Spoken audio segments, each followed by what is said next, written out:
Sidang ke-6 Didi dimulai dengan kesaksian dari Don Richard. Don Richard adalah mantan anggota Danity Kane. Dia kembali hadir ke sidang setelah sebelumnya bersaksi selama 20 menit minggu lalu di hari Jumat. Minggu lalu, dia sempat menceritakan kejadian mengejutkan yang terjadi pada tahun 2009. Pada saat itu, Don sedang datang di rumah Didi dan menyaksikan langsung Casey mengalami kekerasan. Jadi begini ceritanya, waktu itu Didi marah karena Casey terlalu lama menggoreng telur untuk sarapannya. Didi lalu mendorong Casey ke lantai, melemparkan panci skillet berisi telur yang kemungkinan masih panas. Lalu menarik Casey ke tangga menggunakan rambutnya. Casey begitu ketakutan hingga tubuhnya harus merungkuk dan masuk ke dalam posisi fetal untuk melindungi dirinya. Pada saat itu, Don hanya bisa berdiri diam, syok dan ketakutan. Keesokan harinya, Don bertemu Didi di studio musik. Di sana, Didi mulai mengancam Don.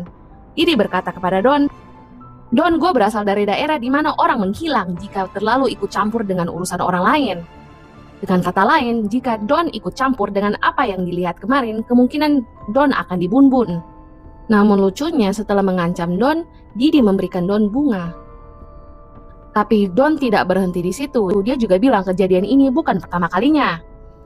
Setiap terjadi pertengkaran, dan bila Casey melawan, Casey bisa dipukul, diseret, dijambak, ditendang, dan diremas lehernya. Don bahkan mengenang salah satu insiden yang terjadi. Jadi pada saat itu Don dan Didi akan melakukan suatu konser di New York. Tetapi sebelum konser itu terjadi, Casey bahkan dipukul di bagian mata sampai lebam. Dan pada akhirnya dia harus menggunakan kacamata hitam agar lukanya tidak terlihat. Dan yang paling mengerikan, kekerasan itu begitu sering terjadi sampai-sampai udah dianggap normal oleh para karyawan Didi. Pada saat Didi memukul Casey, nggak ada satupun dari karyawan Didi yang datang menolong. Seakan-akan hal itu sudah lazim, jadi Casey dibiarkan dipukul oleh Didi. Don sendiri mengaku saking takutnya pada Didi, dia sampai-sampai pura-pura SKSD terhadap Didi dengan memanggil Didi dengan sebutan bro.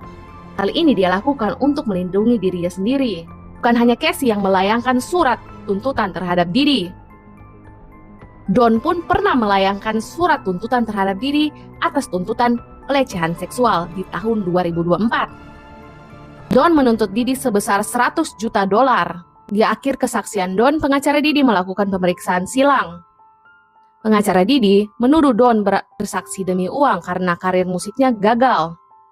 Tapi Don menegaskan, "Saya di sini demi keadilan untuk Casey." Namun pengacara Didi membalas, "Tapi tuntutan